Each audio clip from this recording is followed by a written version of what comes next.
ఏదైతే మనం విశాఖ ఉక్కు ఆంధ్ర లెక్కని చెప్పి నినాదిస్తూ గత 4 సంవత్సరాలుగా 2021 జనవరి 27వ తారీఖున పార్లమెంట్ లో నిర్మలా సీతారామన్ గారు విశాఖపట్నం స్టీల్ ప్లాంట్ ని డిజైన్మెంట్ చేస్తున్నాము, ప్రైవేటీకరణ చేస్తున్నామని చెప్పి అనౌన్స్ చేసిన తర్వాత ఈ రాష్ట్రంలో పెద్ద ఎత్తున ఉద్యమం నడిచింది. ఆ ఉద్యమం ఎక్కడ వరకు వెళ్ళిందంటే మళ్ళా తిరిగి ఈ విశాఖపట్నం స్టీల్ ప్లాంట్ కాపాడడానికి ఎన్డీఏ కూటమి ముందుకు వస్తుందని చెప్పి ఈ రోజు ఒక నిదర్శనంగా ముందుకు ఇవాళ. ఎందుకంటే గతంలో కూడా విశాఖపట్నం స్టీల్ ప్లాంట్ కి వాజ్పేయి గారు ప్రధానమంత్రిగా ఉండగా 1336 కోట్ల రూపాయలు ఇచ్చి ఆ రోజు విశాఖపట్నం స్టీల్ ప్లాంట్ కాపాడడం జరిగింది. అలాగే ఈ రోజు మరో విశాఖపట్నం స్టీల్ ప్లాంట్ ఆంధ్ర ప్రజలందరూ కూడా ఎంతో ఆందోళన చెందినటువంటి అంశం ఇది.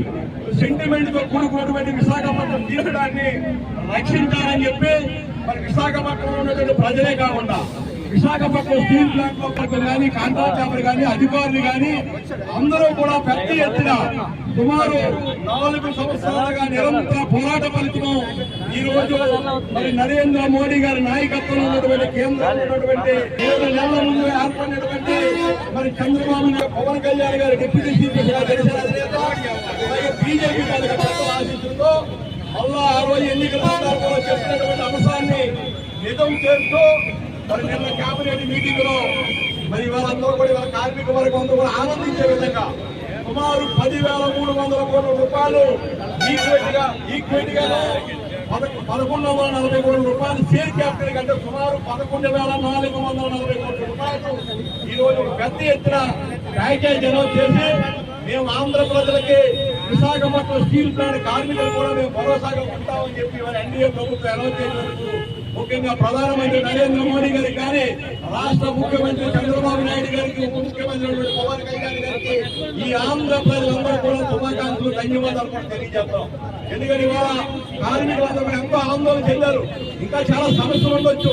ఖచ్చితంగా ఈ ఏదైతే ఒక మంచి ఉద్దేశంతో ఏదైతే మనం సెంటిమెంట్ తో కూడుకున్నటువంటి కర్మాగారాన్ని కాపాడాలా, ఈ కర్మాగారాన్ని కాపాడడం ద్వారా ఆంధ్ర ప్రజలు తాలూకా మనసులు కూడా దోచుకోవచ్చని చెప్పి ఇవాళ నరేంద్ర మోడీ గారి నాయకత్వంలో తీసుకున్న నిర్ణయాన్ని ఇవాళందరూ కూడా తెలుగు ప్రజలు ఆంధ్రప్రదేశ్ లో ఉన్న ప్రజలే కాకుండా ఎక్కడ నివసిస్తున్న తెలుగు ప్రజలు ఆలోచించే విధంగా మంచి నిర్ణయం తీసుకుంటారు. ఖచ్చితంగా విశాఖపట్నం స్టీల్ ప్లాంట్ మంచి రోజులు వచ్చాయి. కార్మిక వర్గానికి చాలా కాలంగా వేతనాలతో ఇబ్బంది పడుతున్నారు. ఇంకా అనేక సమస్యలు.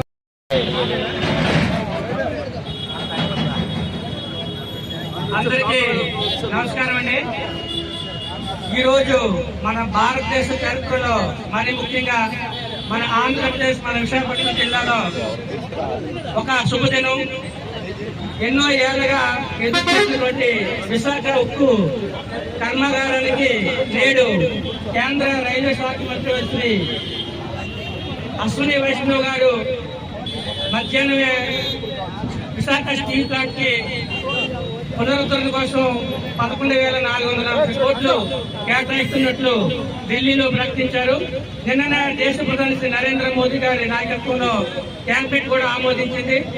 ఈ యొక్క 11,440 కోట్లతో విశాఖ ఉక్కు కర్మాగారం మరి ఇప్పటికే 2 బ్లాస్ట్ ఫర్నేసులు ప్రారంభమయ్యాయి. 3వది కూడా మరికొద్ది కాలంలో ప్రారంభమైతే పూర్వ వైపు వస్తుంది.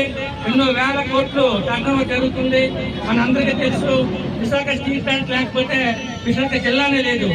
దీని మీద ఎన్నో వేల మంది ప్రత్యక్షంగా పరోక్షంగా కార్మికులు, ఉద్యోగస్తులు ఆధారపడి ఉన్నారు.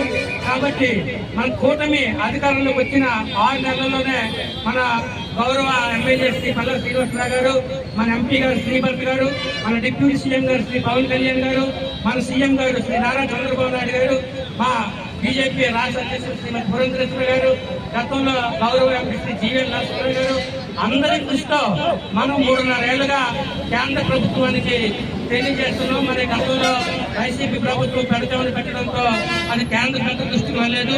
ఇటీవలే ప్రధానమంత్రి నరేంద్ర మోదీ గారు మన విశాఖపట్నం జిల్లా వచ్చినప్పుడు మనందరం ఆశించినట్లుగా ఆయన మనసు గెలుచుకున్నాం. ఆయన ఢిల్లీ వెళ్ళిన క్యాబినెట్ మీటింగ్ లో మనందరికీ కూడా స్టీల్ ప్లాంట్ 13,000 కోట్లు కేటాయించినందుకు ప్రధానమంత్రి నరేంద్ర మోదీ గారికి ప్రత్యేకమైన ధన్యవాదాలు తెలియజేస్తూ ఈ రోజు పాతగాజువాక కూడల్లో జనసేన, బీజేపీ, టీడీపీ కూటమి నాయకులు, ముఖ్యంగా ప్రసాద్ శ్రీనివాస్ గారు టీడీపీ గాజువాక అసెంబ్లీ సమన్వయకర్త, అదేవిధంగా జనసేన సమన్వయకర్త గాజువాక ఇన్ఛార్జ్ శ్రీ కాంతారావు గారు, శ్రీ గంటల అప్పారావు గారు, శ్రీ బాట శ్రీనివాస్ గారు అందరూ కలిసి ఈ యొక్క విజయోత్సవ సంబరాలు జరుపుకుంటున్నాం. అంతా కూడా ఎంతో సంతోషంగా ఉన్నాం. టీడీపీ, జనసేన, బీజేపీ కూటమికి నూతన ఉత్సాహం వచ్చింది. నూతన సంవత్సరంలో మొన్ననే పండుగ అయింది, మనకి పెద్ద పండుగ సంక్రాంతి. మంచి శుభవార్త చెప్పినందుకు మరొకసారి అశ్విని వైష్ణవ్ గారికి, అదేవిధంగా గతంలో కేంద్ర మంత్రి గారు స్వయంగా వచ్చి కుమారస్వామి గారు స్టీల్ ప్లాంట్ విజిట్ చేసి ఇక్కడ అంశాలన్నీ తెలుసుకున్నారు. ఆర్థిక మంత్రి శ్రీమతి నిర్మలా సీతారామన్ గారు అందరికీ కూడా ఈ సందర్భంగా ధన్యవాదాలు తెలియజేసుకుంటూ సెలవు తీసుకుంటారు. టీడీపీ గౌరవ ఇన్ఛార్జ్ ప్రసాద్ శ్రీనివాస్ గారు, సోదరులు బీజేపీ గౌరవ కార్యదర్శి టీడీపీ నాయకులు, టీఎన్టీఎస్ నాయకులకి, జనసేన నాయకులకి, జీవీఎంసీలో పార్టీలో ఉన్న వారికి, ముఖ్యంగా మీడియా మిత్రులందరికీ జనసేన పార్టీ అందరికీ హృదయపూర్వకమైనటువంటి నమస్కారం తెలియజేస్తూ, ఈరోజు శ్రీనివాస్ గారు చెప్పినట్లు చరిత్రలో లిఖించబడే రోజు ఈరోజు. ఎందుకంటే విశాఖపట్నం స్టీల్ ప్లాంట్ దాదాపు 4 ఏళ్లుగా అనేక కష్టాలతో పూర్తిగా ప్రైవేట్ పరిస్థితి ఉంటే దానికి కూటమి ప్రభుత్వం పెద్దలు ముఖ్యమంత్రి నారా చంద్రబాబు నాయుడు గారు, ఉప ముఖ్యమంత్రి గారు పవన్ కళ్యాణ్ గారు స్టీల్ ప్లాంట్ని ఎట్టి పరిస్థితుల్లో పరిరక్షించాలంటే ఆలోచనతో మేము ఉన్నాం. ఈ స్టీల్ ప్లాంట్ని ప్రభుత్వం పరిధిలోనే కొనసాగించి దాని ద్వారా విశాఖపట్నం ప్రజలకు గాజువాక ప్రభుత్వం యొక్క ఆవేదన మేము పూర్తిగా అర్థం చేసుకున్నాం.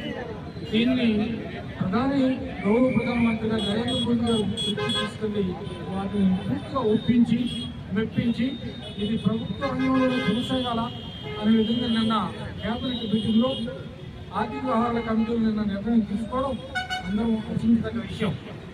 దీంతో పాటు 11,500 కోట్ల రూపాయలతో అయిపోయింది కాదు, దాంతో పాటు మంత్రి గారు మంత్రి వైష్ణవ్ ప్రభుత్వం మాట కూడా చెప్పారు. ముడి సరుకులకు సంబంధించి రా మెటీరియల్ ఏదైతే కావాలో స్టీల్ ప్లాంట్ రన్ చేయడానికి 3 బ్లాస్ట్ పనిస్తుంది. దానికి సంబంధించి ఎన్ఎండిసితో స్థాయిలో చర్చలు జరుపుతున్నాం. అది కూడా కొలికి వస్తుంది.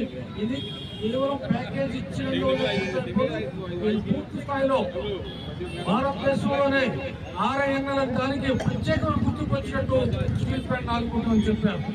మరొక విషయం, ఇక్కడ కూటమి తరఫున ఎవరైతే శాసనసభ్యులు ఎన్నికయ్యారో శ్రీ పల్లా శ్రీనివాస్ గారు ఒక అడుగు ముందుకేసి ప్రైవేటీకరణ వ్యతిరేకిస్తున్నప్పుడు దాదాపు 9 రోజుల పాటు ఆమరణ నిరాహార కూడా చేశారు. తద్వారా మొన్న ఎన్నికల్లో మాట చెప్తూ పల్లా శ్రీనివాస్ గారు నన్ను గెలిపించండి, మా ఎంపీ భర్త గెలిపించండి, మేము ఖచ్చితంగా మీకు అండగా ఉంటామన్నారు. దాంట్లో భాగంగా ఇవాళ 7 మాసాల్లో స్టీల్ ప్లాంట్ పరిరక్షణకి ఇది కూడా దోహదపడిందని చెప్పి సందర్భంగా తెలియజేస్తా ఉన్నాం. అన్నిటికీ ముఖ్యంగా జనసేన పార్టీ, తెలుగుదేశం పార్టీలు 2021 జనవరి 27న ఏదైతే ప్రైవేటీకరణ జనం చేసిందో కేంద్ర ప్రభుత్వం, నాటి నుంచి కూడా అలుపెరగిన పోరాటం చేసే 2 పార్టీలు. బీజేపీ సోదరులు చెప్పిన ప్రభుత్వం కాబట్టి వారు మధ్య మార్గంగానే మాతో పాటు ఉంటూ స్థానిక ప్రజల తరఫున వాళ్ళు కూడా మాతో సహకరించారు. దీనికి పూర్తి స్థాయిలో ప్రభుత్వం దేవాల అన్ని మంచి జరుగుతాయి. విశాఖ ఉక్కు ఆంధ్రుల హక్కు అనే నినాదమే కాకుండా విశాఖ ఉక్కు అఖిల భారత ప్రజల హక్కు అనే రీతిలో చరిత్రాత్మకమైన ప్యాకేజీని ప్రకటించిన నరేంద్ర మోదీ గారికి, అలాగే నారా చంద్రబాబు నాయుడు గారికి, మరి పవన్ కళ్యాణ్ గారికి, గాజువాక నియోజకవర్గ తెలుగుదేశం పార్టీ కూటమి కుటుంబ సభ్యుల తరఫున పేరు పేరున ధన్యవాదాలు తెలియజేసుకుంటున్నాను. మరి గతంలో ఉన్న వైసీపీ వాళ్ళు ఎవరైతే ప్రశ్నిస్తే వారికి కేసులు కడతామని చెప్పి వారు భయప్రాంతం చేస్తే కొంతమంది పేటీఎం ట్రేడ్ యూనియన్ నాయకులు అంటే సిపిఐ సిపిఎం అలాగే తొత్తులుగా మారి వైసీపీ నాయకులు తొత్తులుగా మారి ఈ ప్యాకేజీలు కూడా జీర్ణించుకునే పరిస్థితుల్లో ఉన్నారు. వారి దౌర్భాగ్యానికి మనం విచారించడం తప్ప మనం ఏమి చేయలేం. కారణం ఏమిటంటే విశాఖపట్నం స్టీల్ ప్లాంట్ చరిత్రలో సువర్ణాక్షరాలు లిఖించే రీతిలో